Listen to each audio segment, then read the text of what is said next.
Saludos hermanos a nivel mundial, de parte del canal El Último Llamado Divino. Hoy vamos a seguir estudiando la palabra del Señor. Nos toca dentro de nuestro mapa profético el tema de la reforma. ¿Qué cosa es la reforma? ¿Cómo se iba a dar en el pueblo de Dios? Vamos a hacer una oración antes de poder iniciar con nuestro estudio. Bendito Dios que moras en los cielos. Estamos agradecidos a ti porque nos das la vida y la salud. Y te rogamos, Padre Santo, que tu presencia nos acompañe en el día de hoy para poder comprender el estudio de tu santo libro. Te rogamos también que cada palabra que aprendamos pueda ser atesorada en nuestra mente y corazón. En el nombre de Jesús. Amén. Amén, Señor. ¿Qué es la reforma? ¿Por qué se tiene que dar una reforma en el pueblo de Dios? Cuando nosotros estudiamos las Escrituras, vemos que a través de todos los tiempos hubieron grandes reformas en el pueblo de Dios. En el Antiguo Testamento, por ejemplo, leemos la reforma en tiempos de Elías. También conocemos la reforma en tiempos de Josías, la reforma en tiempos de David, la reforma en tiempos de los profetas menores. Estamos hablando de Oseas, Joel, etc. Y la reforma que dio Juan el Bautista y Jesucristo, la reforma del apóstol Pablo. En la Edad Media encontramos también reformas, los grandes reformadores, Calvino, Lutero, Hus, Tyndale, todos estos grandes hombres que llevaron el Evangelio de Dios. Para 1843 encontramos a un gran reformador, Guillermo Miller, y luego continúa este movimiento de reforma con nuestros primeros pioneros, Jaime White, Elena de White, etc. Y hacia los últimos días el pueblo del Señor tiene que hacer una gran reforma mundial. Vamos a ver de qué se trata a la luz de la Biblia y del espíritu de profecía. Recordando siempre que la Biblia nos dice en el libro de Romanos capítulo 12 cuál es la base de todas las reformas. ¿En qué se basa? El apóstol Pablo nos escribió lo siguiente y vamos a ver que todo eso esté en armonía también con el espíritu de profecía. Recordemos que en nuestra Iglesia Adventista del Séptimo Día debe realizarse una gran reforma antes de poder salir a proclamar el último llamado divino, vale decir, el tercer ángel o fuerte pregón, que también nosotros le conocemos como el otro ángel de Apocalipsis 18. Elena de White, si vamos a nuestras citas, por favor, Elena de White hizo mención de algunas cosas que tendrían que darse en el pueblo del Señor, especialmente para que esta reforma se lleve a cabo.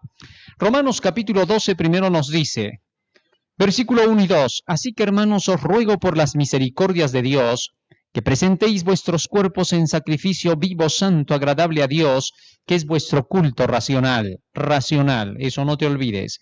No os conforméis a este siglo, sino transformaos o reformaos, que es lo mismo, por medio de la renovación de vuestro entendimiento, para que comprobéis cuál sea la buena voluntad de Dios, agradable y perfecta. Ahora, este texto bíblico es la base completa para entender ese concepto del término reforma. El apóstol Pablo dice que para que se dé una reforma tiene que haber un culto racional, vale decir, un culto, una creencia que nosotros tengamos en base al conocimiento razonable. Esto solo puede venir por el estudio. Y cuando se dé ese estudio, dice el versículo 2, recién se produce la reforma, no conformándote, dice, a este siglo, sino transformándote por medio del conocimiento, del entendimiento. Y entonces recién puede darse una transformación en la persona. Jamás vamos a creer que las transformaciones sean mágicas. Son milagrosas, pero nunca mágicas. Milagrosa, ¿qué cosa significa? Cada vez que Jesús quería hacer un milagro, con su palabra lo realizaba. Así también el milagro en nuestra vida va a ser con la palabra de Dios, cuando la comprendamos. Cuando esa palabra llegue a nuestra mente y a nuestro entendimiento, entonces la comprensión hará la transformación. Miles de religiones buscan falsas reformas, las basan solamente en los sentimientos y en las emociones, pero ese tipo de reformas son falsas, porque la reforma se tiene que dar con entendimiento, no con emociones, no con sensaciones. Miles de personas a veces van a una iglesia y dice su pastor, vamos a recibir al Espíritu Santo para la transformación, es la hora de la transformación, dicen. Y entonces declaran, ahí viene el Espíritu y la gente comienza a caerse, a temblar en el piso, empiezan a espumear, entran prácticamente en un estado de epilepsia completa y a eso le llaman una gran reforma. Eso no es reforma. Satanás ha engañado al mundo. En otros lugares dicen, vas a sentir un calorcito que se te mete por la cabeza, te llega hasta los pies y eso ya produjo tu gran conversión, tu reforma en la vida. No, señor, eso no reforma nada. Así no dice Pablo. Pablo dice que tiene que ser un culto racional. La mensajera del Señor escribió, deben producirse un reavivamiento y una reforma bajo el ministerio del Espíritu Santo. ¿Cómo es ese ministerio del Espíritu Santo? Muchos pueden explicarlo a su manera y hablar de que el Espíritu Santo solamente es una fuerza activa que viene, te mueve y te lleva a hacer las cosas. No es así. Vamos a descubrir cómo funciona este Espíritu Santo. El reavivamiento y la reforma son dos cosas diferentes. El reavivamiento significa una renovación de la vida espiritual. Eso lo explicamos en nuestro tema anterior. Y solo puede haber renovación en la vida espiritual cuando tú vuelves a escuchar los temas que un día te convirtieron en adventista del séptimo día. Vale decir, los temas que te hablaron de la segunda venida de Jesús, porque adventista solo es el creyente de la segunda venida de Cristo. Más aún dice,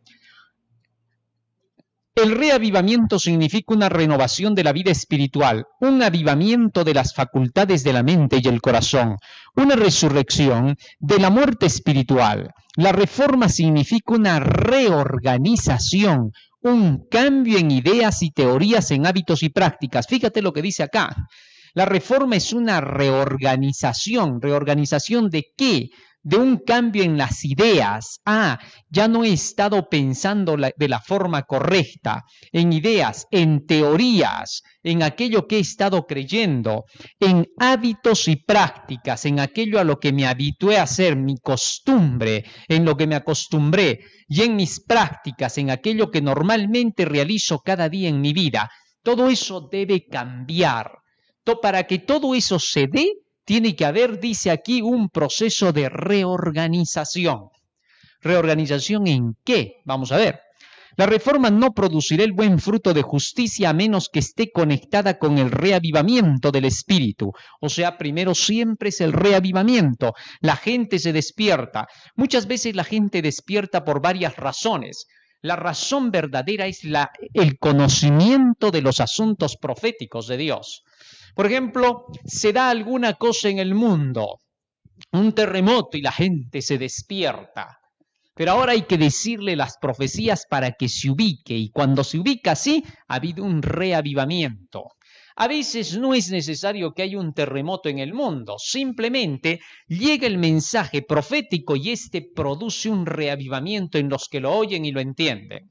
Esto es lo que pasa. Dios obra de muchas maneras y en estos últimos días Él ha dicho que va a obrar por medio de los elementos de la naturaleza, por medio de las cosas que van a ocurrir de acuerdo con lo que Él profetizó, para que la gente se despierte y al despertar tome interés en las cosas del Señor. Qué interesante, o sea, esa es la forma de trabajar de Dios y tú no puedes intervenir diciendo, pero ¿por qué tiene que hacerlo así? No, así trabaja porque Él conoce la mente humana, sabe que el hombre reacciona solamente en la crisis. Muchas veces es la oportunidad de Dios. Para el pueblo del Señor, el ver esas cosas son como lo que vamos a descubrir en un momento. Solamente es como que dice, ya, está sonando la trompeta, es la hora en que Dios dice, atacad, vamos a predicar el evangelio porque este es el medio que Dios está utilizando. Eso es lo que hace el pueblo de Dios. Ya no es como el mundano que dice, ¿y ahora qué va a pasar? ¿En qué va a terminar? No. En eso no piensa ya el Hijo de Dios. El Hijo de Dios saca inmediatamente las cuentas y dice, este es el momento para poder hacer tal cosa. Así obra. Eso es reavivamiento y reforma. El reavivamiento y la reforma han de hacer su obra designada y al hacerlo deben fusionarse. Es decir, siempre que hay un reavivamiento, de inmediato tiene que haber una reforma. Tienen que ir juntos, no pueden separarse. No es que este año hago el reavivamiento y el próximo año realizo la reforma. No, deben fusionarse las dos cosas. Muy bien. Revista Heraldo, 25 de febrero de 1912, Eventos de los Últimos Días, página 162. Ahora, teniendo esto en cuenta, en una ocasión la Biblia nos cuenta que hubo una gran reforma en tiempos de Josías. La mensajera del Señor le llama así. Las influencias silenciosas y sin embargo poderosas que despertaron los mensajes de los profetas acerca del cautiverio babilónico contribuyeron mucho a preparar el terreno para una reforma que se realizó en el año 18 del reinado de Josías. Fíjate bien lo que dice acá. Lo que los profetas habían predicado, habían amonestado acerca del cautiverio de Babilonia, preparó el camino para que en los días de Josías éste pudiera llevar a cabo una gran reforma en medio del pueblo de Israel. En este caso, la parte de Judá. Ahora, hablemos un poco de este Josías. En el libro de Segunda de Crónicas, en el capítulo 34, nosotros leemos acerca de Josías quién era. Y escúchalo bien porque así es como se producen las grandes reformas en el pueblo de Dios. Y al final vamos a ver cómo dice Elena de White que se producirá en nuestro medio, ¿ya? Capítulo 34 dice el versículo 1. De 8 años era Josías cuando comenzó a reinar, y 31 años reinó en Jerusalén. ¿Cuántos años dice que tenía Josías? Solo 8 añitos. O sea, era un niño. Sin embargo, este Josías, a pesar de su edad, ya estaba reinando. Y es que en el pueblo de Judá, en el pueblo de Israel, se había enseñado desde los días de Moisés que aquellos que eran educados desde pequeñitos se educaban porque Dios los iba a llamar para cualquier obra en cualquier cosa. Por eso a los niños tenemos que educarlos bien. Para eso están las clases de niños en las iglesias, para que allí se tenga que educar a los niños así como se educaba en tiempos antiguos. ¿Qué se les hacía conocer? Todas las leyes de Moisés. ¿Qué tenemos en este tiempo? Toda la palabra del Señor. Las historias de la Biblia, los niños deben manejarlas en los dedos. Pero bien, sigue diciendo acá, versículo 2. Este hizo lo recto ante los ojos de Jehová, y anduvo en los caminos de David su padre, sin apartarse a la derecha ni a la izquierda. A los 8 años de su reinado, siendo aún muchacho, comenzó a buscar al Dios de David su padre, y a los 12 años comenzó a limpiar a Judá y a Jerusalén de los lugares altos, imágenes de hacer esculturas e imágenes fundidas. Fíjate lo que dice acá. A los 8 años ya dice que entregó su corazón al Señor. Qué bonito, ¿no? Que a los 8 años de edad entendió ya el mensaje de Dios, lo captó perfectamente. ¿Esto qué significa? Para que un niño pueda entregarse al Señor, menos mal que el niño no es como el adulto, ¿no? El adulto quiere sentir, quiere tener emociones, quiere sentir que se está haciendo un cambio en sus sentimientos, en sus imaginaciones, en sus impresiones. Eso no es conversión. La conversión de este niño era sencilla. ¿Cuál? Al comprender, porque acá dice que hizo la voluntad de David su padre, al comprender las historias de los grandes personajes, de estos grandes reyes, de Moisés, de las leyes de Dios, desde la creación, al entender todo esto, este niño se encomendó a Dios. Ahora, ¿esto qué quiere decir? Cuando tú le enseñas a una persona una historia, esa historia forma parte de su vida, de su mente, y comienza a hacer que ese niño vea que esa historia es la vida de él. Y eso es lo que lo hace practicar, de acuerdo con la historia, su forma de vida. Fíjate nada más, por ejemplo, hasta entre los paganos esto se veía. El famoso Alejandro el Grande leía mucho las historias del gran Aquiles, y debido a eso es que este personaje se convirtió en uno parecido a él. Quería ser un héroe como lo fue él. Pero en el caso de Dios, sus enseñanzas son 100,000 veces superiores a Aquiles y a cualquier otro. Tal es así que Dios forma grandes héroes. Lo tenemos en el caso de David, Salomón, de los grandes de la historia. El mismo Jesucristo fue formado por esas enseñanzas. La vida de Cristo estaba transformada solo por las enseñanzas de la Biblia. Tal es así que él decía que no vivía sino de toda palabra que sale de la boca de Dios. Entonces, Josías fue educado de esa manera. ¿Y qué pasó? Versículo 3. A los 8 años de su reinado, siendo aún muchacho, comenzó a buscar al Dios de David su padre, y a los 12 años, fíjate, Jesús a los 12 años ya estaba en el templo discutiendo con todos los ancianos, y a los 12 años comenzó a limpiar Judá y a Jerusalén de los lugares altos, imágenes de acera, esculturas e imágenes fundidas. ¡Qué interesante! A los 12 años, este jovencito ya era capaz de saber que la idolatría era la culpable de que no hubiesen buenas reformas en el pueblo de Dios. O sea, lo que hay que sacar en medio de una reforma de la iglesia es la idolatría.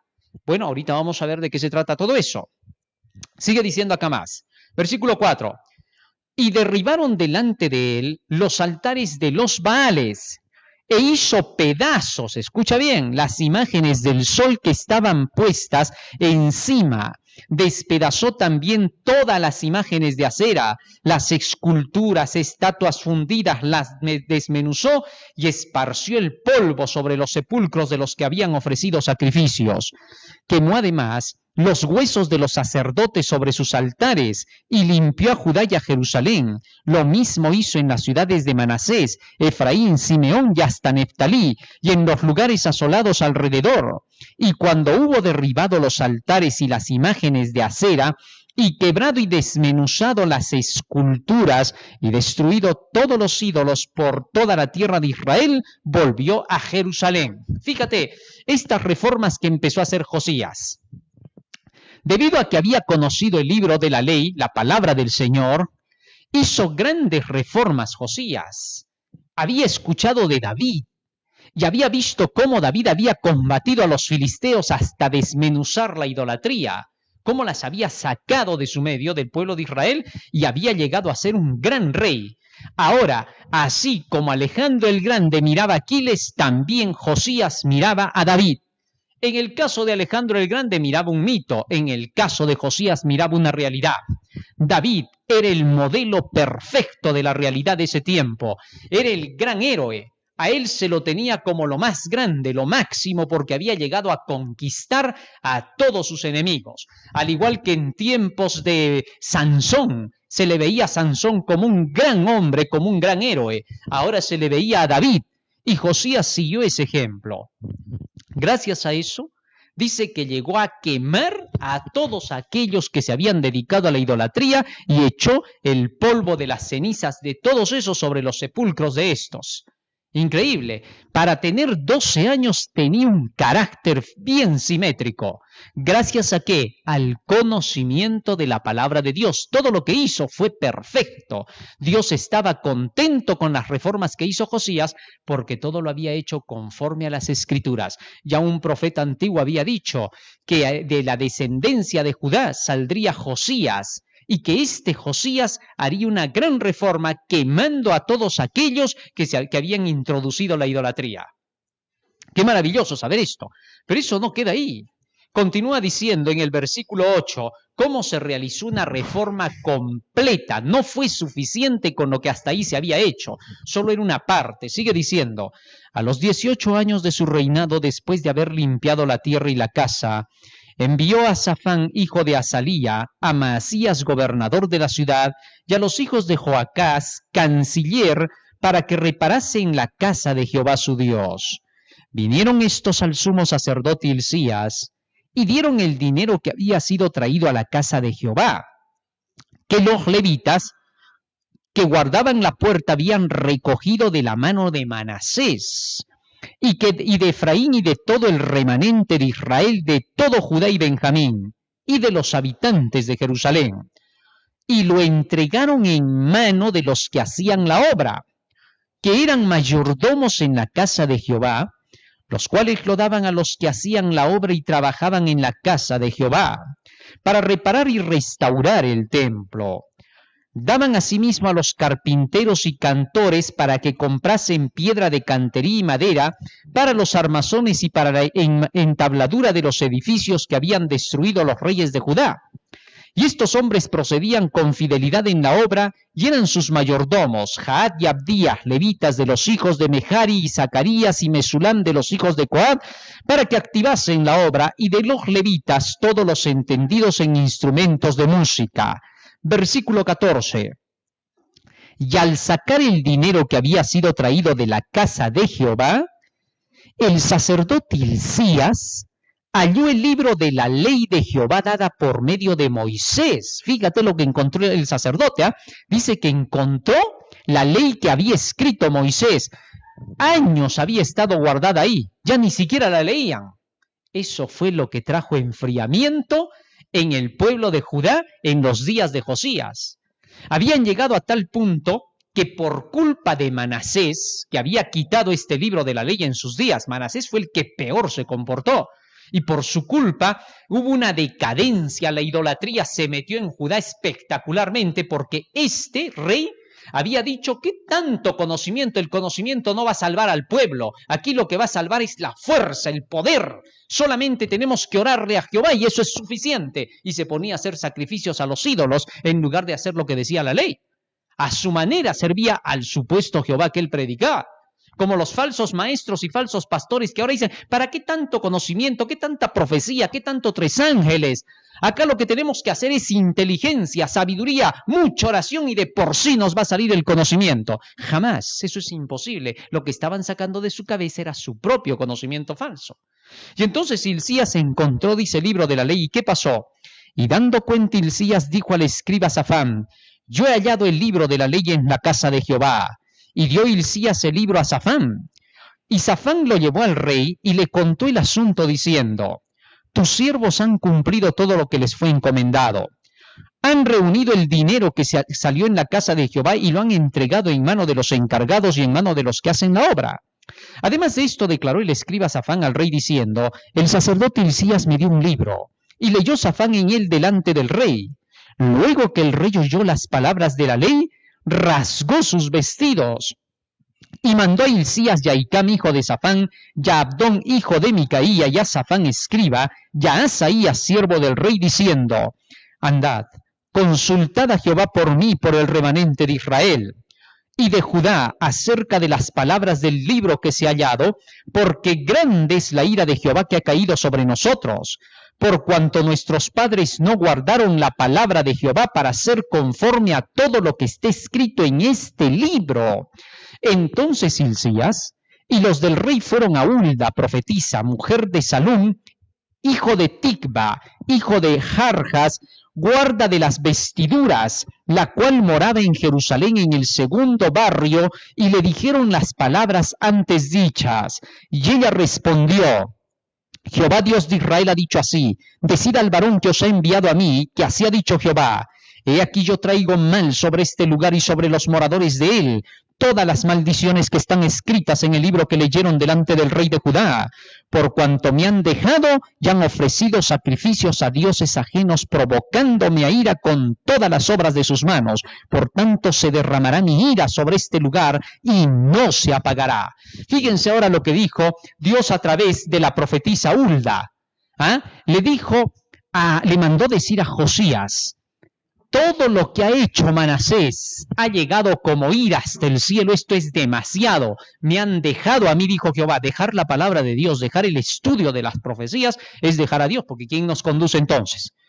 El texto bíblico de Proverbios 29:18 dice, sin profecía el pueblo se desenfrena. Así que entonces, ¿esto qué cosa indica?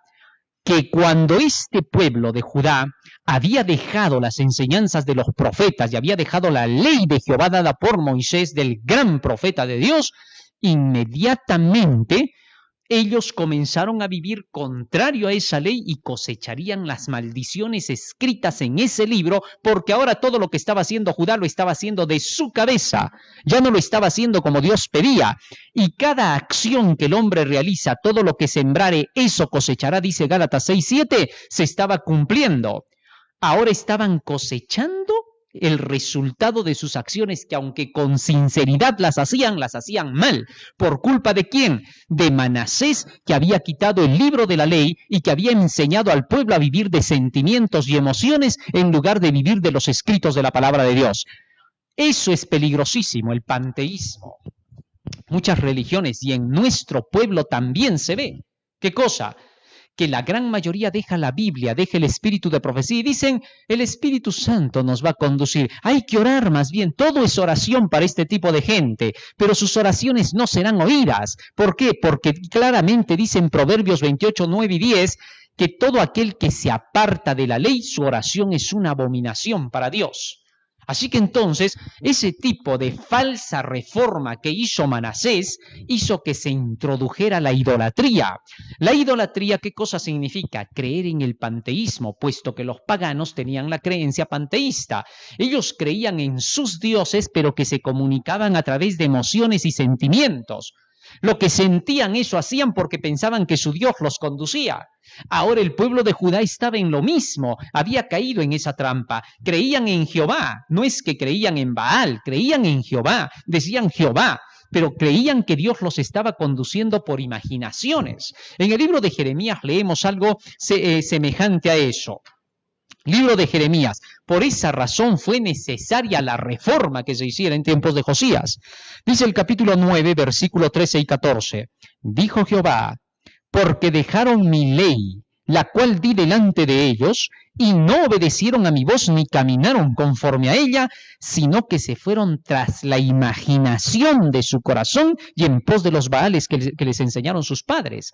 Se fueron tras sus imaginaciones. ¿Sabes que cuando ya no se sigue la palabra de Dios, la ley de Dios, las enseñanzas de la Biblia, sigues tus imaginaciones? Yo me imagino que Jesús está a mi lado. Yo me imagino que Jesús me está diciendo tal cosa. De acuerdo con lo que me imagino, así vivo. Eso se llama panteísmo, si no sabías. Y eso fue lo que introdujo Manasés en sus días. En nuestros días hay falsos maestros que en la iglesia están introduciendo esas creencias con el rótulo justificación por fe. Le están llamando así a la satanización de la fe. Es increíble y se está dejando de lado las leyes de Dios y se le está llamando legalismo y a las profecías miedo y susto. No se quiere obedecer. Eso se llama rebelión. En Isaías capítulo 30, versículo 9 hasta el 11, fíjate lo que la Escritura dice en relación de aquellos que dejaban así la ley y dejaban las profecías. Dice así la Escritura, porque este pueblo es rebelde, hijos mentirosos, hijos que no quisieron oír la ley de Jehová, que dicen a los videntes, no veáis, que dicen a los profetas, no nos profeticéis lo recto, decidnos cosas halagüeñas, profetizad mentiras. Es decir, en otras palabras, no nos hablen de profecía porque la profecía nos asusta. En lugar de eso, háblennos de cosas bonitas, que Dios nos ama, que todo va a estar bien, que todo es misericordia. No, porque cuando hay pecado, cuando hay mal, no se puede decir que todo es misericordia. Se tiene que decir lo que está por cosecharse, como Dios le mandó a decir por medio de la profeta Hulda a Josías. Fíjate lo que le dijo, regresemos a Segunda de Crónicas y entendamos. Y el rey Josías en ningún momento renegó ni maldijo, al contrario, se arrepintió. Fíjate lo que dice acá. Segunda de Crónicas, seguimos leyendo en el capítulo 34. Y ahora dice así, versículo 24 y 25. ¿Qué le dijo la profetisa Hulda a Josías? He aquí yo traigo mal sobre este lugar y sobre los moradores de él todas las maldiciones que están escritas en el libro que leyeron delante del rey de Judá. Por cuanto me han dejado y han ofrecido sacrificios a dioses ajenos provocándome a ira con todas las obras de sus manos, por tanto se derramará mi ira sobre este lugar y no se apagará.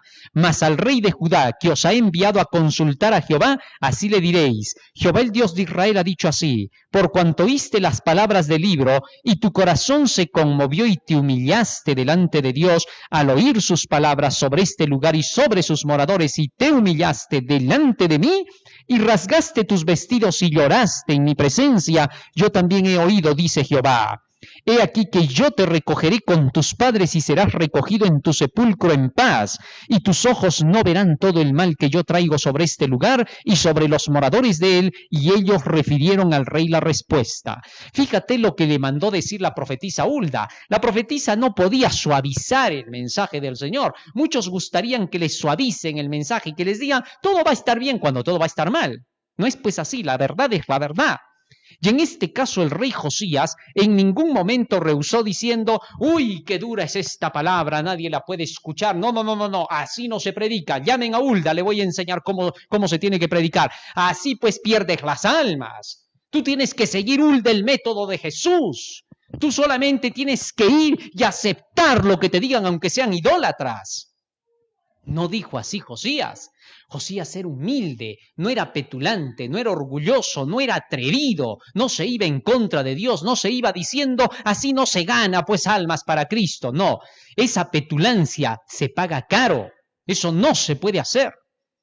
El rey Josías se humilló. Manasés era así de petulante, atrevido, liso, quería gobernar a toda costa, pensaba que él era el dueño de la iglesia y que a él se le tenía que obedecer. Tremendo era Manasés.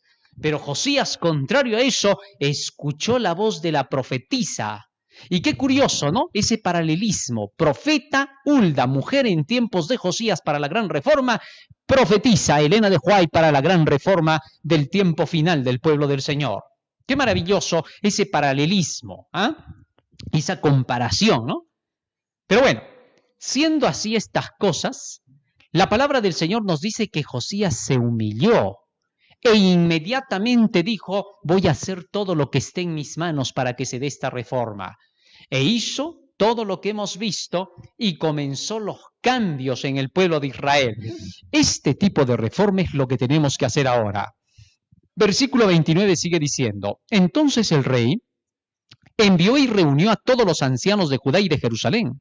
Y subió el rey a la casa de Jehová, y con él todos los varones de Judá y los moradores de Jerusalén, sacerdotes, levitas y todo el pueblo, desde el mayor hasta el más pequeño, y leyó a oídos de ellos todas las palabras del libro del pacto que había sido hallado en la casa de Jehová.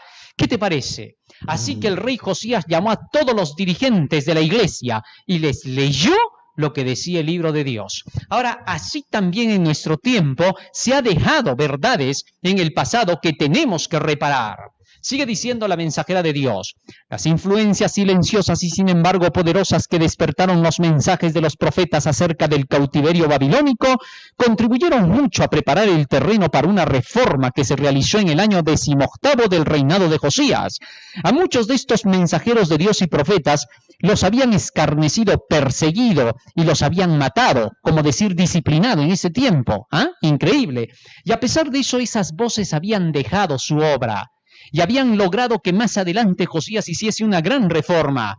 Este movimiento de reforma, gracias al cual los castigos anunciados se evitaron por un tiempo, fue provocado de una manera completamente inesperada por el descubrimiento y el estudio de una porción de las Sagradas Escrituras que durante muchos años había estado extraviada. Profetas y Reyes 289. Así también en nuestra iglesia por años se ha dejado de proclamar el mensaje de los tres ángeles como es debido. Hay algunos que han dicho que Apocalipsis 14 voy a leer todos los sábados en mi púlpito. ¿De qué estamos hablando? Bueno, ese tipo de gente no entiende lo que es tres ángeles. Debería renunciar a su puesto y volver a aprender. Lo digo con mucho amor. ¿Por qué? Porque no tiene que esperar a hacerlo. Vaya, busque al Señor, estudie los tres ángeles, conozca el libro El conflicto de los siglos para que sepa qué cosa va a enseñar. Y luego sigue diciendo más. ¿Qué fue lo que dañó la reforma en tiempos de Manasés? Escúchalo bien. Casi un siglo antes, durante la primera Pascua celebrada por Ezequías, se habían tomado medidas para la lectura pública y diaria del libro de la ley a oídos del pueblo por los sacerdotes instructores. La observancia de los estatutos registrados por Moisés, especialmente los dados en el libro del pacto que forma parte del Deuteronomio, era lo que había dado tanta prosperidad al reino de Ezequías. Pero Manasés se había atrevido a poner a un lado esos estatutos. Mira lo que dice acá. Manasés, este atrevido, se había atrevido a poner a un lado ¿qué cosa? Esos estatutos, vale decir el pacto del libro de la ley, aquello que después se encontró en los días de Josías. ¿Cómo este hombre se había atrevido a tanto, no? A decir, ¿qué cosa? ¿El libro de la ley? ¿La constitución de Israel? Y la botó a un lado y él comenzó a dictar ahora, se hizo un dictador prácticamente, y a decir lo que había que hacer dentro del pueblo de Israel. Así también hasta el día de hoy se ve a grandes líderes dentro de nuestra iglesia que andan haciendo lo que no deben.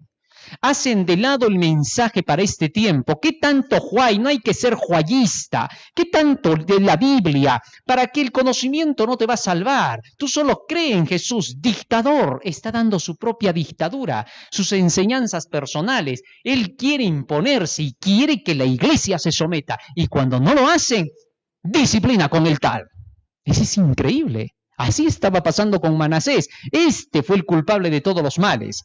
Más aún, sigue diciendo, y durante su reinado se había perdido por descuido la copia del libro de la ley que solía guardarse en el templo. De manera que por muchos años el pueblo en general se vio privado de sus instrucciones. Profetas y Reyes 289.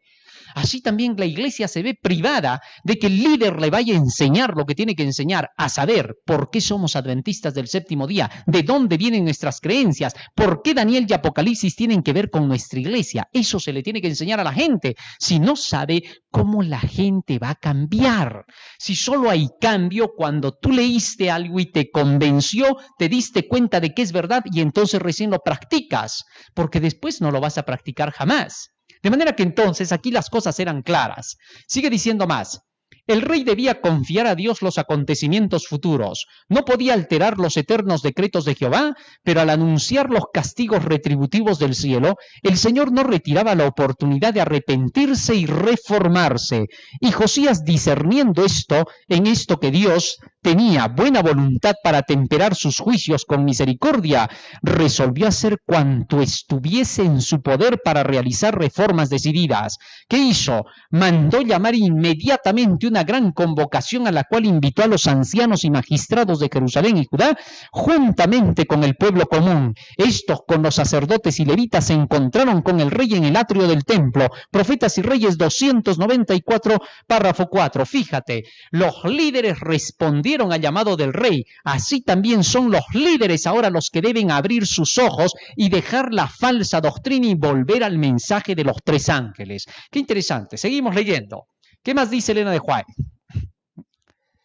A esta vasta asamblea, el rey mismo leyó todas las palabras del libro del pacto que había sido hallado en la casa de Jehová. El lector real estaba profundamente afectado y dio su mensaje con la emoción patética de un corazón quebrantado. Sus oyentes quedaron profundamente conmovidos. La intensidad de los sentimientos revelados en el rostro del rey, la solemnidad del mensaje mismo, la advertencia de los juicios inminentes, todo esto tuvo su efecto y muchos resolvieron unirse al rey para pedir perdón. Profetas y Reyes 295. Eso se llama reforma. Sigue diciendo más.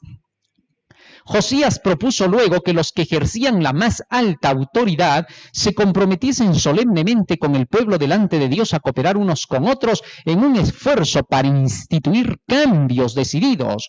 Y poniéndose el rey en pie junto a la columna, hizo alianza delante de Jehová, de que irían en pos de Jehová y guardarían sus mandamientos. Lamentablemente las reformas modernas no quieren aceptar la obediencia a los mandamientos de Dios. Cada rato repiten, nadie se salva por obedecer la ley. Esos manaseses modernos deberían de recapacitar o ser quitados de sus puestos de inmediato. Así está escrito en el espíritu de profecía. Ahora, cualquiera podría decir que lo que estoy tocando ahorita es una crítica. ¿Cómo va a ser crítica si estamos leyendo que así fue la historia? La falta de conocimiento de la historia nos hace pensar que los que están llamando la atención a la realidad están criticando. Sí, hay algunos, estos manaseses modernos son psicólogos. ¿Por qué? Porque estos manaseses, cuando ven que tú estás llamando la atención a que regresemos todos al estudio de la palabra de Dios, dicen, ya está criticando. Esa palabrita se la han inventado y el diablo se las ha dado. Es increíble. No le creas a cualquiera que lo escuches que diga, ya está criticando, es un Manasés. Señálalo, publícalo, denúncialo frente a todos. Ese es Manasés. Porque por culpa de esos manaseses no se dan las reformas. En el pueblo del Señor debemos de ser claros y la palabra del Señor debe de salir adelante sin temor ni miedo. Eso es lo que necesitamos ahora. Bueno, sigue diciendo la mensajera de Dios. Y guardarían sus mandamientos y sus testimonios y sus estatutos con todo el corazón y con todo el alma, y que cumplirían las palabras de la alianza que estaban escritas en aquel libro. La respuesta fue más cordial de lo que el rey se había atrevido a esperar, pues todo el pueblo confirmó el pacto. Profetas y Reyes 295. ¡Qué bonito! Dice que la respuesta hacia el rey fue positiva, no se le esperaba, porque había visto tanta corrupción que pensó que el pueblo no iba a responder, pero respondió. Y hasta los dirigentes se humillaron. ¡Qué bonito! Eso es lo que se necesita en el pueblo de Dios de hoy. Seguimos leyendo. ¿Qué más dice la mensajera de Dios? En la reforma que siguió, el rey dedicó su atención a destruir todo vestigio que quedara de la idolatría. Este es el secreto. Una verdadera reforma va a buscar todo lo que queda de idolatría y lo va a sacar por completo. En la gran reforma se tiene que enseñar parte por parte el mensaje que quitará la idolatría. La idolatría no se quita porque tú le llames a alguna cosa idolatría, sí, porque hay personas en la iglesia que creen tener hasta el espíritu de Elías y dicen, vamos a sacar la idolatría de la iglesia, y señalan de idolatría todo lo que su cabecita les dice que es idolatría. Así no se saca la idolatría. El único que puede hacer esa tarea se llama Dios, pero utiliza a sus mensajeros, como en este caso a Josías, que era el rey, para tener que hacer esa labor. ¿Y cómo se la hace? Hay un mensaje que se encarga de sacar la idolatría de la iglesia por completo. Ese mensaje se llama el mensaje de los tres ángeles. Ha caído Babilonia, dice, y ahí se denuncia toda la idolatría que hay en la iglesia. Y entonces cuando la gente escucha qué cosa es ese segundo mensaje angelical que se repetirá hacia el final del tiempo con fuerza en el fuerte pregón, la iglesia se purifica y se santifica. Por eso Satanás no quiere que se predique esos mensajes. Si se predican esos tres mensajes con fuerza en cada iglesia, la iglesia despertará y Satanás no tendrá más oportunidades. Ahora sigue diciendo más la mensajera del Señor. Hacía tanto tiempo que los habitantes del país seguían las costumbres de las naciones circundantes en lo referente a postrarse ante imágenes de madera y piedra, que parecía casi imposible al hombre eliminar todo rastro de estos males. Pero Josías perseveró en su esfuerzo por purificar la tierra. Con severidad hizo frente a la idolatría, matando a todos los sacerdotes de los altos, y asimismo barrió Josías los pitones, adivinos y terafeos y todas las abominaciones que se veían en la tierra de Judá y en Jerusalén. Fíjate la tremenda reforma que estaba haciendo. Destruyó a los falsos sacerdotes, los hizo matar. Así estaba escrito que debía de cumplirse. Así también, hasta el día de hoy se tiene que hacer lo mismo. ¿Qué cosa significa matar a los sacerdotes falsos? No vas a irlos a matar, pues, ¿no? Significa no hacerles más caso, no escucharlos. Y si estos quieren ahora reconocer su mal, venir a servir a Jehová, a someterse al mensaje de los tres ángeles para enseñárselo al mundo. Eso es lo que se tiene que hacer. Todos tenemos que someternos al mensaje de los tres ángeles. Someterse al mensaje de los tres ángeles es someterse al conocimiento de ese evangelio. Eso es someterse al mensaje de los tres ángeles, no te vas a equivocar. A todo lo que se enseña que se tiene que hacer dentro de ese mensaje. Entonces, cuando la gente aprende ese mensaje, queda sometida a lo que se está enseñando. Eso es someter la voluntad a Dios, porque tenemos que someter nuestra voluntad a Dios. Si no la sometemos a Dios, ¿a quién pensamos someterla? Solo hay el otro, solo hay dos. Sigue diciendo más. Y en Jerusalén, para cumplir las palabras de la ley que estaban escritas en el libro que el sacerdote Hilcías había hallado en la casa de Jehová. Profetas y Reyes, página 295. Ahora bien, esto sucedió en tiempos de Josías, y esa reforma es paralela, muy semejante a la que se hizo en tiempos de Elías. Así que hablemos un poco de esa reforma de Elías. Veamos rápidamente qué fue lo que se pidió. Primera de Reyes. Aquí se habla acerca de lo que sucedió en tiempos del famoso profeta Elías. Sabes que el profeta Elías era un gran profeta, lo tenían como un gran héroe en el pueblo de Israel. No se había levantado un profeta más poderoso en ese tiempo que Elías. Así que todos lo miraban como un gran héroe, los niños querían imitarlo, los jóvenes querían saber cómo era, los adultos querían ser semejantes a Elías, y los que buscaban ser así triunfaban, se hacían exitosos y poderosos en medio de Israel. Por eso es bueno leer esas historias. Hay algunas personas que piensan que esas historias solamente es el pasado. Ya fue, pues, así se nos cuenta de los judíos. ¿Me entienden? Esas historias tienen la formación de la personalidad. ¿Cuántos hay incluso profesionales, gente que se dedica a empresas, a trabajos así muy reconocidos? Dice, yo quiero tener personalidad. Van y se matriculan en una escuela. ¿Cómo obtener personalidad bien definida? ¿Para qué pierdes tu tiempo y tu plata? Acá en este libro puedes encontrar la personalidad perfecta para poderte enfrentar a este mundo y pasar incólume en todos sus detalles. Pero eso es libertad y voluntad. Nadie te va a obligar si no quieres, pero te la pierdes. Así de sencillo. En cambio, los que siguen la palabra del Señor verán que se hacen más sabios que los mismos viejos. Así dice Salmo 119, versículo 97 hasta el 100. Me has hecho más sabio que los mismos viejos con tus mandamientos que me son eternos. Bueno, pero eso depende de cada quien, dije ya. Muy bien, sigue diciendo. Hablando ahora de Elías. Primera de Reyes, capítulo 17, versículo 1 dice: Entonces Elías Tisbita, que era de los moradores de Galaad, dijo a Acab: Vive Jehová Dios de Israel, en cuya presencia estoy, que no habrá lluvia ni rocío en estos años, sino por mi palabra. Y vino a él palabra de Jehová diciendo: Apártate de aquí, vuélvete al oriente y escóndete en el arroyo de Querid, que está al frente al Jordán. Fíjate ahora lo que dice acá. Dios envió a Elías porque lo vio que era un hombre que se dedicaba al estudio de las leyes de Jehová. Y veía que su pueblo estaba en plena idolatría, y por esa razón le entró el celo de Jehová. Y entonces Elías decide hacer algo por el pueblo, y Dios le dice: muy bien, Elías, vas a tener una tareita. ¿Qué cosa? Vas a ir hasta el rey de Judá, que era Acab. Tremendo, ese Acab era pero liso, idólatra. ¿Por qué? Porque se dejaba dominar con su mujer. Su mujer era Sidonia, Jezabel. Tremenda mujer, muy reconocida en la historia por haber sido lo peor que pudo existir.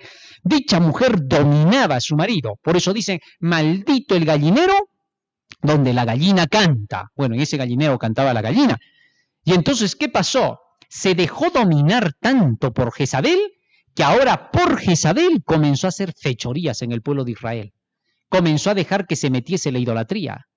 Llegó a contratar a 400 profetas de Baal y 450 que estaban sentados a su mesa. O sea, prácticamente se entregó por completo a la sensualidad y la perdición, porque todos estos profetas de Baal solamente enseñaban eso. Así que entonces Dios le dijo: vas a ir a ese rey. Bueno, ese rey, cuando quería matar a alguien, lo hacía matar, porque en una ocasión le quitó la viña a Nabot, que era un profeta de Dios. Y fue a causa de su mujer, porque su mujer le dijo: ¿por qué estás triste? Es que no me ha querido dar la viña. No te preocupes, yo arreglo la situación, dijo la mujer. Tú pues no puedes nada, hay que estarte arreglando las cosas. Así que entonces Acab dejó que la mujer tomara las riendas y lo manda a matar al profeta Nabot. Esas cosas las pagaron caro después Jezabel y Acab por haber hecho lo que querían. ¿Ah? Bueno, de eso vamos a hablar en otro momento, pero el hecho es de que entonces va ante el rey. Y Dios solo le dijo: vas, te presentas y sales otra vez. ¿Ah?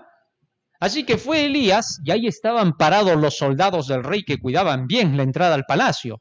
Oiga, y este hombre así con su vestido burdo, ¿no? De piel nada más, como que fuera el dueño del palacio, viene y se mete por en medio de los dos y nadie le dice nada. Increíble. Ahí esos soldados no dejaban pasar ni una mosca, pero Elías se pasó porque la orden de Dios fue dada. Él no dijo a Dios: Señor, ¿y cómo le voy a hacer para pasar con los soldados que están ahí? No, simplemente, allá, voy, ya. Y fue, entró y se paró delante del rey. Y entonces ni siquiera dice que le dio un saludo como todos le daban. No se postró para nada ante ese rey. De frente le dijo: escucha, le dijo, va a haber una sequía, 3 años y medio, y solo por mi palabra volverá a llover. Terminó de dar su mensaje, se dio la vuelta y se volvió a ir. Y volvió a salir por en medio de los soldados como que fuese el dueño de la casa.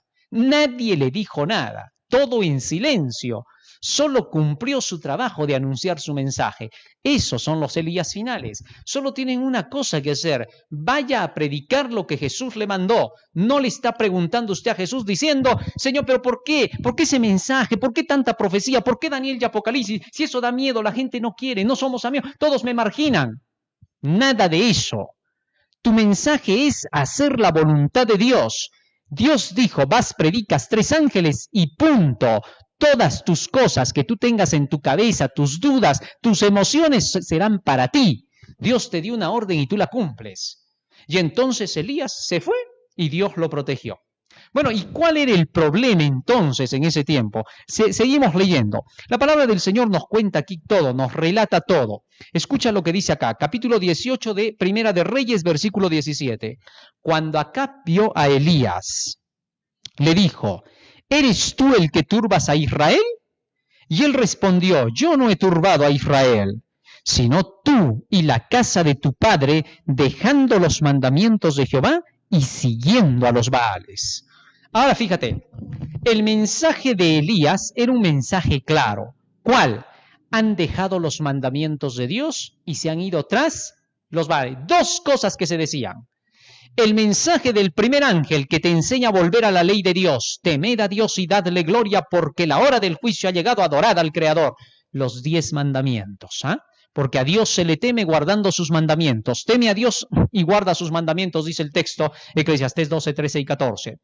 Y luego has seguido a los Baales, el mensaje del segundo ángel, Babilonia, porque Babilonia es la promotora de la creencia en Baal. Nimrod fue el primero que se llamó Baal, que fue el gobernante de Babel, en Génesis 10, 8 al 10. Así que entonces el primer mensaje y el segundo mensaje estaban siendo pisoteados. ¿Por quién? Por el rey, por su mujer y por el pueblo. Interesante. Ahora, el rey representaba el poder político, la reina representaba a la mujer del poder político, que en este caso gobernaba la religión porque de ella eran los profetas de Baal. Entonces ella representa a la mujer adúltera. ¿Por qué? Porque se conocía que era adúltera. Le dijo Jehú a Ocosías, cuando Ocosías le dijo Jehú, hay paz de parte de Jehová, porque Jehú fue ungido por rey por Elías. Y entonces el rey Jehú le dice a Ocosías, ¿qué paz va a haber con las fornicaciones de tu madre Jezabel? Así que entonces se sabe que Jezabel era una reina adúltera. Y esta representa a la gran Babilonia de los últimos días, juntamente con el poder político que hace alianzas, que en este caso es Acab. Pero había un tercer poder, porque son 3 poderes hacia el final del tiempo. El poder político, el poder religioso de Roma y el poder religioso protestante de los Estados Unidos. Y la Biblia nos sigue relatando. ¿Qué le dijo entonces Elías a Acab? Dice así, versículo 19. Envía pues ahora, le dice Elías al rey Acab, porque están conversando. Nos hemos quedado en el 18, por eso estoy yendo al 19. Envía pues ahora y congrégame a todo Israel en el monte Carmelo, y los 450 profetas de Baal y los 400 profetas de Acera que comen de la mesa de Jezabel. Así que eran 850 en total. Y ahora dice que Elías le dijo al rey, júntame a toditos esos. Quiero verlos, tráemelos ahí en el monte Carmelo, ahí nos vamos a enfrentar con toditos estos. Mire, este profeta era poderosísimo, porque sabía que tenía la palabra de Jehová y que no lo iban a mover fácilmente de su creencia. Y entonces, ¿qué hizo? Tráeme a toditos esos. Y entonces dice que reunieron a todos los profetas de Baal ahí en el monte Carmelo y le dio la orden al rey. Esto es interesante, ¿no? Cómo ahora el rey pasaba a ser el que obedecía, mientras que Elías era el que daba las órdenes. Esto solo se puede notar por el Espíritu de Dios. Pero bien, resulta que entonces, cuando se traen a los falsos profetas, allí se realiza una tremenda reforma, ¿no? Conocemos la historia. De pronto dice que Acab les dijo a los falsos profetas, como ustedes son más, van a hacer primero ustedes su sacrificio, pero no van a poner fuego. Que el fuego venga de su Dios. Y yo después, como soy el único, voy a hacer mi sacrificio y voy a hacer que descienda fuego del cielo, del Dios verdadero, para probar quién es Dios.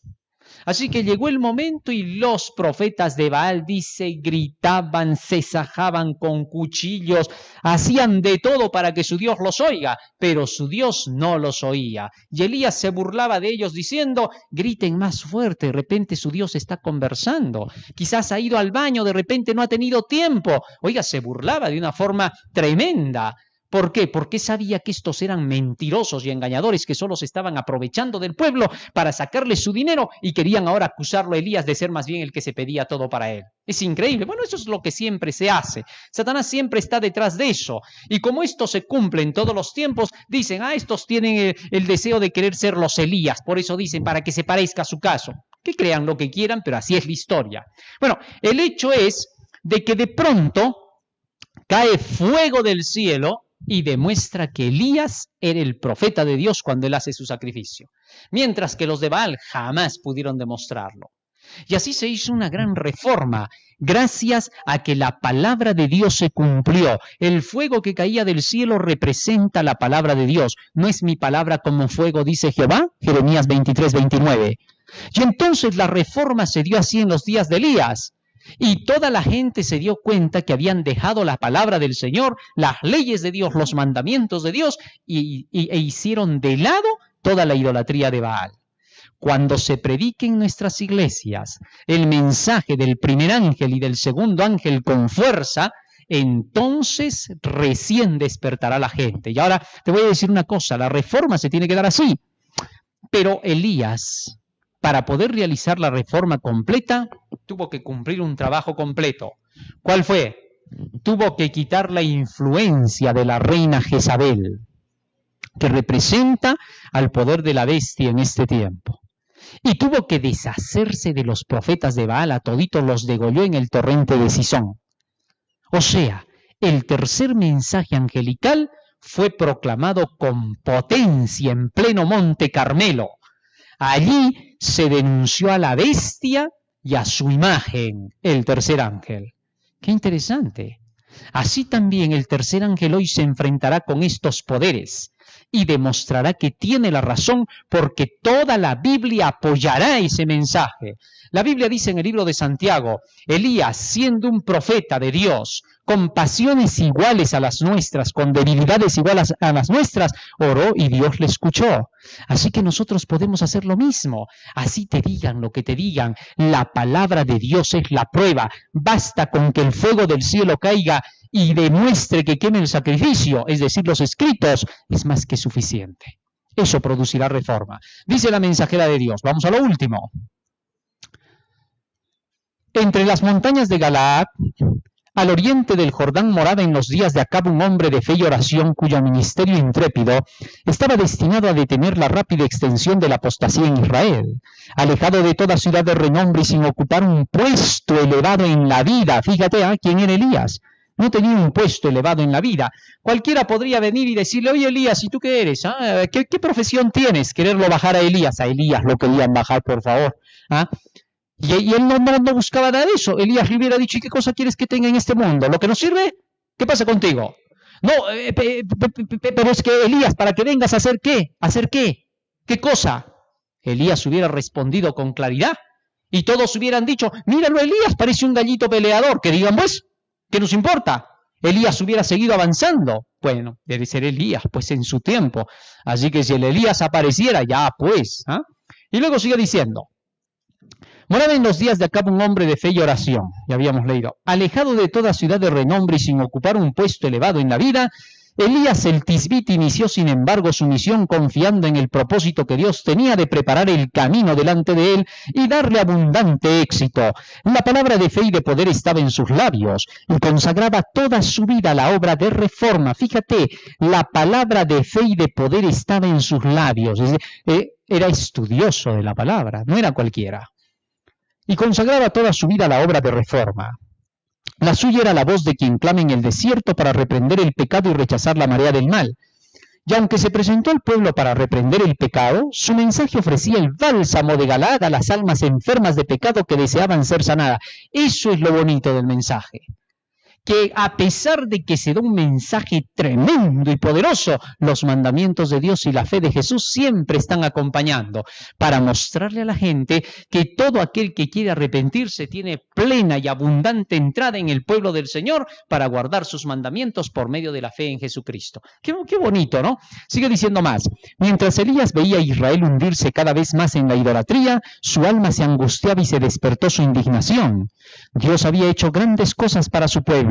Lo había libertado de la esclavitud y le había dado las tierras de las gentes para que guardasen sus estatutos y observasen sus leyes. Pero los designios benéficos de Jehová habían quedado casi olvidados. La incredulidad iba separando rápidamente a la nación escogida de la fuente de su fortaleza. Mientras consideraba esta apostasía desde su retiro en las montañas, Elías se sentía abrumado de pesar. Con angustia en el alma rogaba a Dios que detuviese en su impía carrera al pueblo una vez favorecido, que le enviase castigo si era necesario para inducirlo a ver lo que realmente significaba su separación del cielo. Esto sí es tremendo, ¿no? Fíjate lo que dice acá. Le pedía a Dios que si es posible envíe castigos al pueblo de Israel para que se arrepienta. Interesante, ¿eh? O sea, a veces Dios actúa de esa manera para despertar a su pueblo. Sigue diciendo más. Anhelaba verlo inducido al arrepentimiento antes de llegar en su mal proceder al punto de provocar tanto al Señor que lo destruyese por completo. Él se adelantaba a poder decirle a Dios que actúe antes de que siga haciendo mal el pueblo y sea destruido por completo. Interesante. Razónalo. El temor de Dios escaseaba cada vez más en Israel. Los signos blasfemos de su idolatría ciega se veían entre el Israel de Dios. No había ninguno que se atreviera a exponer su vida al colocarse abiertamente en oposición a la idolatría blasfema que imperaba. Los altares de Baal y los sacerdotes de Baal que sacrificaban al sol, la luna y las estrellas se veían por todas partes. Tremendo. O sea, habían más dirigentes dentro del pueblo religiosos que estaban tras la idolatría que los poquitos que defendían la justicia. Habían consagrado templos y arboledas donde se adoraban obras de hechura humana. Los beneficios que Dios le dio a su pueblo no despertó en ellos la gratitud hacia el dador. Ellos le atribuían al favor de sus dioses todos los dones del cielo, los manantiales, las corrientes de agua viva, el suave rocío y las lluvias que refrescaban la tierra y causaban que sus campos produjeran frutos abundantes. Qué interesante ver esto, ¿no? Ellos dicen que atribuían a todas sus enseñanzas de sus dioses, que eran las bendiciones, y no a la Biblia, no a la palabra de Dios. Increíble. Cualquier parecido solamente es mera coincidencia. La fiel alma de Elías se contristaba, se despertó su indignación y sintió celos por la gloria de Dios. Vio que Israel se había hundido en temible apostasía, estaba abrumado con asombro y pena por la apostasía del pueblo, cuando trajo a la memoria las grandes cosas que Dios había hecho por ellos. Pero todo esto había sido olvidado por la mayoría. Fue ante la presencia de Dios y con el alma conmovida y angustiada le rogó que salvase a su pueblo si éste tenía que ser castigado. Le rogó que privase a su pueblo desagradecido del rocío y la lluvia, los tesoros del cielo, de manera que el Israel apóstata acudiera a sus ídolos de oro, madera y piedra, al sol, la luna y las estrellas, en busca de rocío y lluvia. ¿Qué te parece? Le rogó, dice, a Dios que pudiera hacer que éstos pudieran ver que sus dioses no podían hacer nada por ellos. ¿Cómo? Quitándoles la lluvia y el rocío, para que al darse cuenta de que no había agua para la comida, buscaran a sus dioses y vieran que sus dioses no podían hacer nada por ellos. Bueno, la ciencia humana, las cosas humanas no pueden mejorar las situaciones que se van dando en el mundo. Solo ahora es tiempo de que el pueblo busque a Dios, que la gente busque a Dios para que se den cuenta, como en el tiempo de Elías, que solo Dios puede curar, que solo Dios puede salvar y que Dios solo puede sanar. Este es el tiempo. Así que entonces, ¿qué pasó? Sigue diciendo, y al no obtener resultados se tornasen arrepentidos hacia Dios. Review and Herald, 16 de septiembre de 1873. La base de las reformas. ¿Cómo se va a hacer una reforma? Fíjate cómo se va a hacer una reforma. Pero Dios tendrá en la tierra un pueblo que sostendrá la Biblia y la Biblia sola como piedra de toque de todas las doctrinas y base de todas las reformas. Para que haya reforma verdadera, la Biblia y la Biblia sola. Cuidado con los falsos profetas. ¿Para qué tanto Biblia? ¿Qué tanto conocimiento? ¿De qué estás hablando? Ande, instrúyete, ilústrate para que te des cuenta de qué cosa es reforma. Acá dice reforma, tiene como base la Biblia y la Biblia sola. Fíjate en Lutero, Calvino, Hus y todos los grandes reformadores, Jesús, Juan, Pablo, todos los apóstoles, etc. Así que ahí tenemos que aprender. Lo digo con amor. Si te choca un poco las reprensiones del Señor es porque te ama, no es porque te odia. Yo reprendo y castigo a todos los que amo. Sé pues celoso y arrepiéntete. Apocalipsis 3:19. Todo está escrito, no hay nada que podamos inventar. Lo que Dios ya ha dicho solo lo repetimos. Jesús cuando vino a la tierra dijo, yo de mí mismo nada hablo, sino que todo lo que el Padre me ha dicho, eso hablo. Sigue diciendo, ni las opiniones de los sabios, ni las deducciones de la ciencia, ni los credos o decisiones de concilios tan numerosos y discordantes como lo son las iglesias que representan, ni la voz de las mayorías, nada de esto, ni en conjunto ni en parte debe ser considerado como evidencia en favor o en contra de cualquier punto de fe religiosa. ¿Qué te parece? Ni la ciencia, ni los profesionales, ni los directores espirituales de la iglesia, ni tu pastor, nadie tiene la razón en esto. Solo la Biblia y la Biblia sola. Eso se llama espíritu protestante. Protestantismo significa Jesucristo. Jesús era ese. ¿Correcto? Antes de aceptar cualquier doctrina o precepto debemos cerciorarnos de si los autoriza un categórico, así dice Jehová, Conflicto de los Siglos 581. Pero hay otros que van y dicen, si el pastor dice que sí, lo hacemos. Si el pastor dice que no, no lo hacemos. Oye, pero he venido a predicar a tu iglesia, vamos a enseñar aquí el mensaje de los 3 ángeles. Voy a preguntarle a ver al pastor si se puede. Si tú hicieras eso en tiempos de Jesús, quedas perdido. Igual va a ser ahora. Si hay gente que es así. ¿Cómo se logrará entonces la reforma? Dice la mensajera de Dios. Los peligros de los últimos días están sobre nosotros y en nuestro trabajo hemos de amonestar a la gente acerca del peligro en que está. No se dejen sin tratar las solemnes escenas que la profecía ha revelado. La profecía ha revelado, la profecía ha revelado, la profecía ha revelado. Parece un disco rayado, pero hay que decirlo así. Que la profecía ha revelado.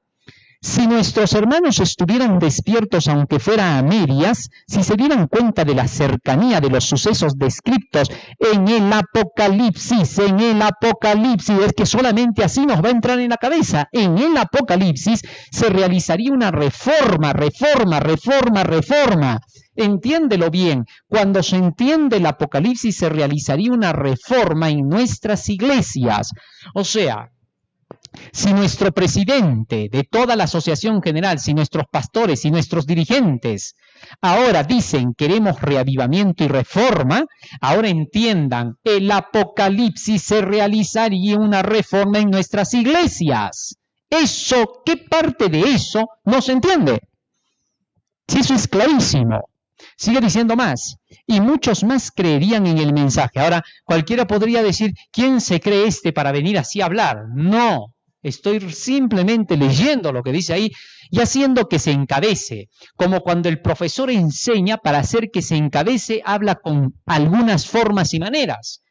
Entendamos eso, es simple y llanamente pedagogía para poder captar la idea que se nos está dando, para que se haga más importante. ¿Sabes por qué? Porque cuando hablo así esas partes, y te lo revelo, no es ningún secreto, para que te des cuenta cómo se hacía en tiempos de Jesucristo, cuando se habla esas partes incidiendo un poco más, son las que más te acuerdas. No importa que me critiques después, de repente vas a ir a decir, ¿has visto cómo habla? ¿Viste sus maneras? Puedes criticar todo lo que sea, pero más allá de eso, sé inteligente. ¿Qué fue lo que dije? No mires mis maneras, mira lo que dije, que eso es lo que interesa. No mires las maneras como Elías fue y le dijo al rey, o como Josías fue y lo hizo con los demás. No, mira lo que se dice, eso es lo que interesa. Ahí es donde te tienes que centrar.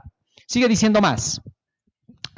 ¿Qué cosa va a producir la reforma en estos últimos días? Escucha lo que dice la mensajera de Dios. Una gran obra de reforma debía realizarse para preparar a un pueblo que pudiese subsistir en el día de Dios. El Señor vio que muchos de los que profesaban pertenecer a su pueblo, hablando de nosotros, de la iglesia, no edificaban para la eternidad, y en su misericordia iba a enviar una amonestación para despertarlos de su estupor e inducirlos a prepararse para la venida de su Señor. Seguimos leyendo, Conflicto de los Siglos 311, sigue acá, es lo mismo.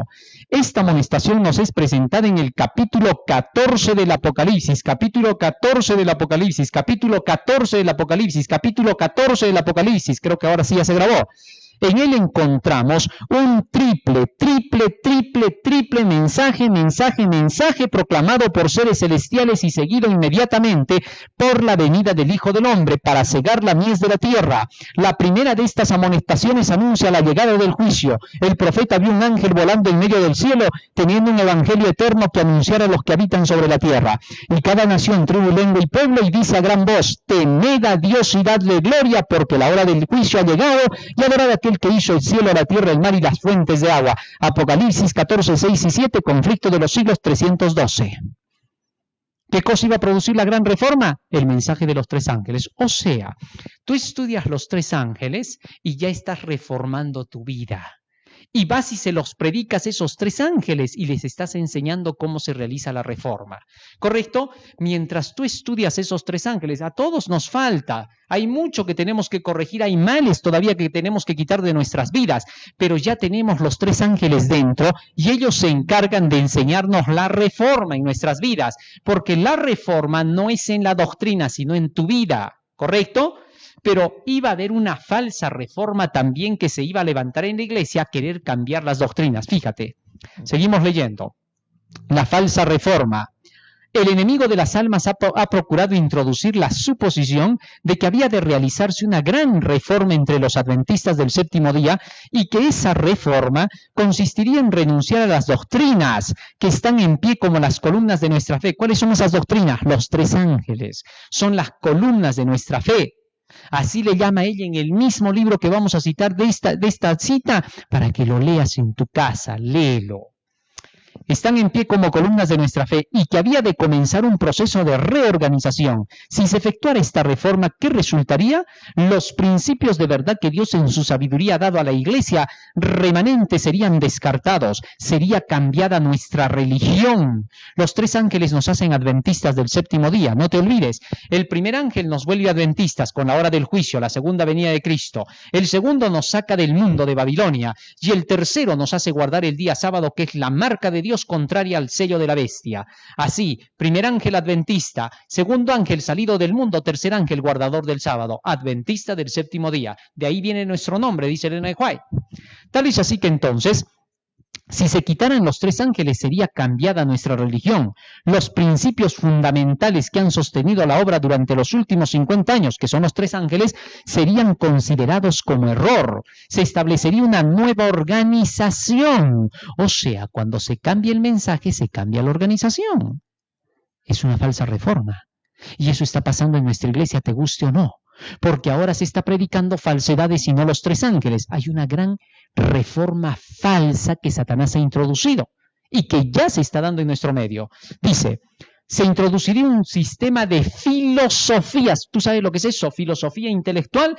Ya no se basaría la enseñanza en las doctrinas, ya no en lo que dice la Biblia. Dirían, ¿para qué tanto conocimiento? El conocimiento no te salva.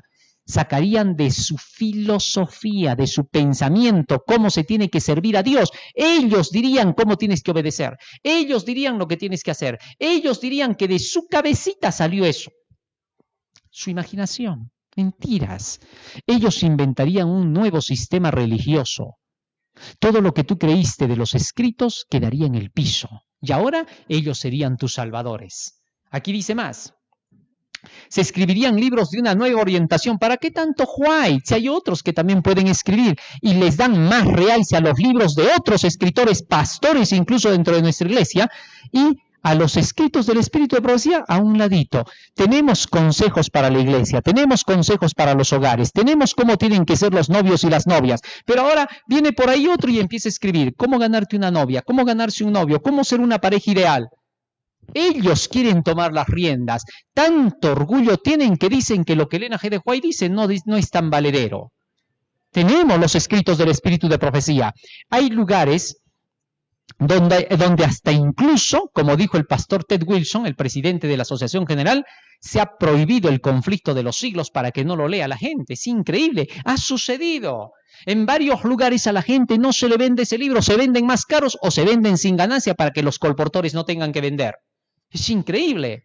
¿Qué está pasando en nuestra iglesia? Tenemos que reaccionar ante la realidad de lo que está ocurriendo. Sigue diciendo más. Se introduciría un sistema de filosofía intelectual. Los fundadores de este sistema irían a las ciudades y harían una obra maravillosa. Por supuesto, se tendría poco en cuenta el sábado. No es que se lo quitaría, solo se lo tendría poco en cuenta. No hay que ser tan fanático del sábado que ya no se puede comprar ni vender ni cocinar. Se puede hacer todo. Mediodía corre a la iglesia, el mediodía si quieres te vas a pasear. Cuidado. Sigue diciendo más. Y también al Dios que lo creó, no se permitiría que nada se interpusiera en el camino del nuevo movimiento. Es decir, se pondrían lisos estos dirigentes que estarían detrás de la mentira. Los dirigentes enseñarían que la virtud es mejor que el vicio. Claro, se pararían, hay que portarse bien, dirían. Pero habiendo puesto de lado a Dios, resolverían depender del poder humano. Es decir, no enseñarían que la Biblia transforma, sino que solamente hay que orar, orar y orar y orar, ya estás transformado. El poder humano. Resolverían depender del poder humano que no tiene valor sin Dios. Su fundamento estaría edificado sobre la arena y la tormenta y la tempestad barrerían la estructura. Mensajes Directos, tomo 1, página 238. Hermano querido, nosotros debemos de entender que Satanás a todo plan trata de que la gran reforma en el pueblo del Señor, la verdadera, no se dé y trata de introducir su falsa gran reforma. ¿Cómo hemos de conocer que Satanás quiere echar abajo nuestra iglesia, la quiere convertir en Babilonia nuestra iglesia, pero Dios no lo va a permitir porque la iglesia jamás caerá. Pero va a haber un puñadito que va a soportar, aunque una gran mayoría sí caerá, pero no caerán los fieles. Eso tienes que entender. Hay muchas falsas reformas que se han levantado, reformismos que dicen que la iglesia es Babilonia. Atacan a la iglesia de Dios, es increíble. Esto es sorprendente. Dicen que la iglesia es la hija de Babilonia o que es Babilonia. Ten cuidado con esos movimientos reformistas que se levantaron en el 14, el 51 y otras fechas más. Ningún movimiento verdadero le va a decir jamás Babilonia a la iglesia. La verdadera reforma nunca insulta a la iglesia, pero sí deje en claro una cosa, lo que dice Elena de White. Todo este capítulo demuestra que la Babilonia que ha caído está constituida por las iglesias que no reciban el mensaje de amonestación que el Señor ha dado en los mensajes del primer, segundo y tercer ángeles. Rehusaron la verdad y aceptaron una mentira. Rehusaron los mensajes de verdad. Véase 2 de Tesalonicenses 2:1 al 12. El mensaje del capítulo 18 de Apocalipsis es claro y bien definido, porque todas las naciones han bebido del vino del furor de su fornicación, y los reyes de la tierra han fornicado con ella, y los mercaderes de la tierra se han enriquecido de la potencia de sus deleites. Apocalipsis 18:3. Ninguno de los que leen este capítulo necesita ser engañado. Mensajes selectos, tomo 2, página 77. Así que las iglesias que rechazan el mensaje de los tres ángeles se convierten en Babilonia, dice acá.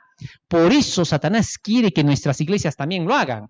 La iglesia católica y las protestantes han rechazado esos tres mensajes.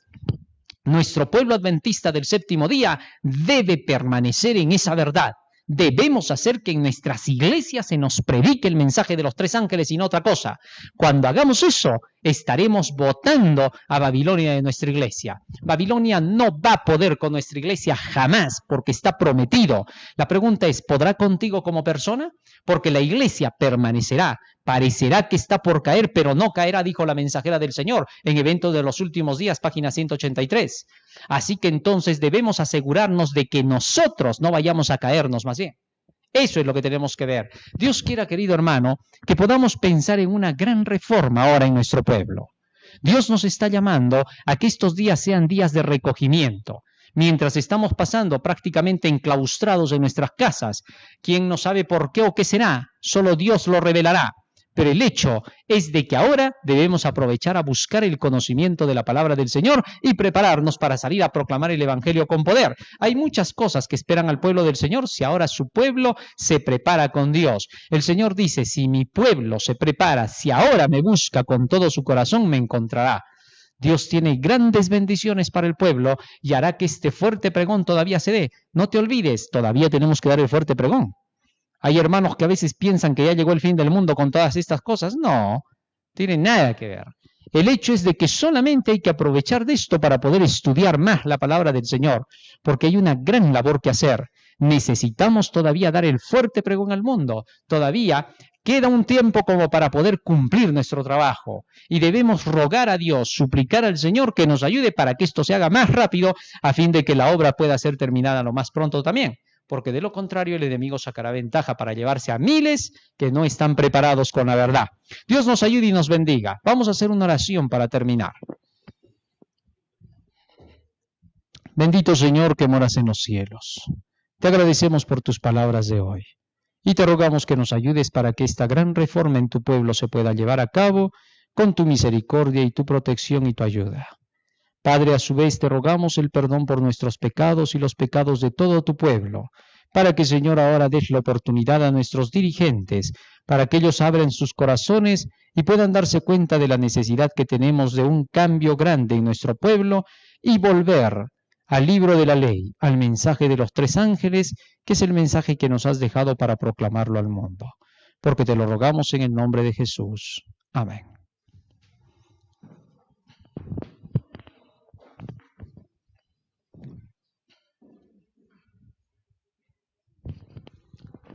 Muy bien, nuestro siguiente tema, queridos hermanos, va a ser el sellamiento, su primera fase. Eso es lo que nos sigue en el mapa profético. No te olvides de seguir sintonizándonos porque vamos a continuar con estos temas hasta terminar todo el mapa profético a fin de conocer cómo se tienen que desarrollar los eventos en el pueblo del Señor. Que el Señor te bendiga. Amén.